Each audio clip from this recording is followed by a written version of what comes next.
NOLA Brewery started in 2008. That's, yeah, we started building out then. We got our first beer out in March of '09. It was such a great post-Katrina addition to New Orleans. You're doing a lot of canned beer. How much canned beer do you do compared to draft?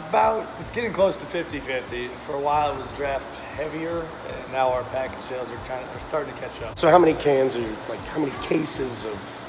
Okay, so I guess NOLA, if you're trying to talk production, it's based in a unit of measurement called a barrel. A barrel is 31 gallons in the industry here. We do about 10,000 barrels a year. Here we are at NOLA Brewery. Kurt Coco and Peter Cadu were the ones who came up with the idea.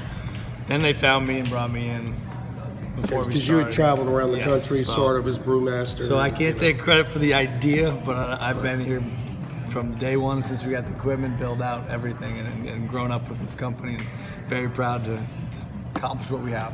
So did you go to school for this? Is there a brewmaster school? There is, but I did not go to it. I learned. You didn't need it. I didn't go to culinary school either. I learned through experience, and I was working at that brewery in San Diego, and my brother was in the homebrew club here in New Orleans with Peter Cadu, and he met Peter and Kirk. They had this idea to open NOLA Brewery. They were coming out to San Diego for the Craft Brewers Conference. My brother calls me. He's like, "Dude, you got to meet these two guys. They're going to try to open a brewery in New Orleans." And this is still a couple of years after Katrina. I'm like, all right, well, is there a market there? I had no idea. Started digging into it. There was a market for everything. There was no breweries in the city. You could open up a condom factory. We needed everything. So.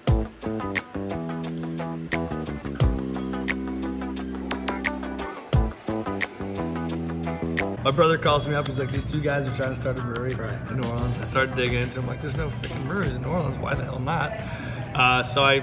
It was during the Craft Brewers Conference. It was a hectic time for a brewery, so I was super busy. I kind of was like, all right, fine, I'll show these two guys around.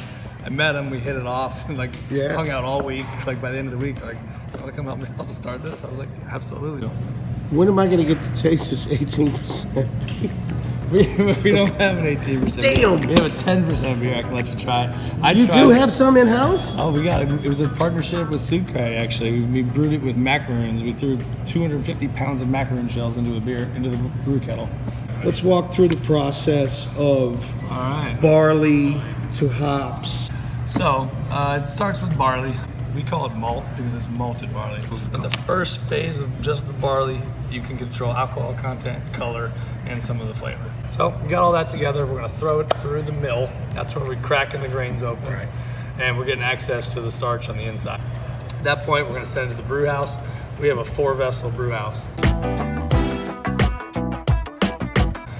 The first vessel is called the mash tun. We're going to send the barley up into there with hot water. And that's why the brewing process is hundreds of years old. It's not anything to do with technology. You just let it steep in hot water for 115 minutes. How did they do this shit before they had all this beautiful equipment? I imagine there was with the feet and shit. Consistency was not their forte back then. Probably not. So you get it up to 212 and just let it. Yeah, you keep it at a rolling boil the whole time, and depending on when you add the hops, the earlier on in the boil you add them, the more bitter flavors you're gonna get. So if you're making an IPA that you want to be bitter, you're adding them early. If you want to make something sweeter, like Blondale, you add them later in the process. Cheers to yeast. Cheers. Cheers. Okay. So up until now, it was just called wort. You add the yeast, now it's called beer. It's gonna start fermenting. All that yeast is going to eat the sugar we created from the barley, converting it to alcohol and giving off CO2 at the same time. Dropping the temperature from 65 down to about 35. What's going to happen there is called flocculation. The yeast is going to get paralyzed and fall to the bottom. It's not going to die, but it's going to kind of stop moving and fall down into that cone shape.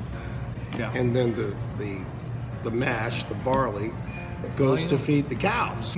We rake it out of that tank into big tubs. Cattle farmers come and pick it up. And Louisiana cattle farmers? Yeah, right down the road. So we have beer. Almost there.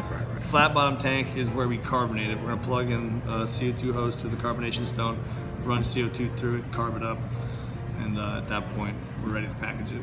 Carbonation, is that just set the same way for all of them? Because some beers seem to have more carbonation. We in them. vary depending on the style. Ours. This makes me want a day drink. Right? Hey!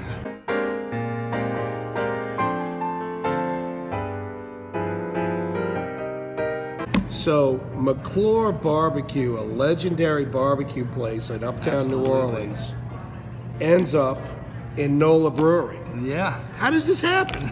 You know, Neil, obviously being a friend of ours, he got wind. He's like, dude, how about I open up a second location, satellite barbecue shop right here? We're like, please do.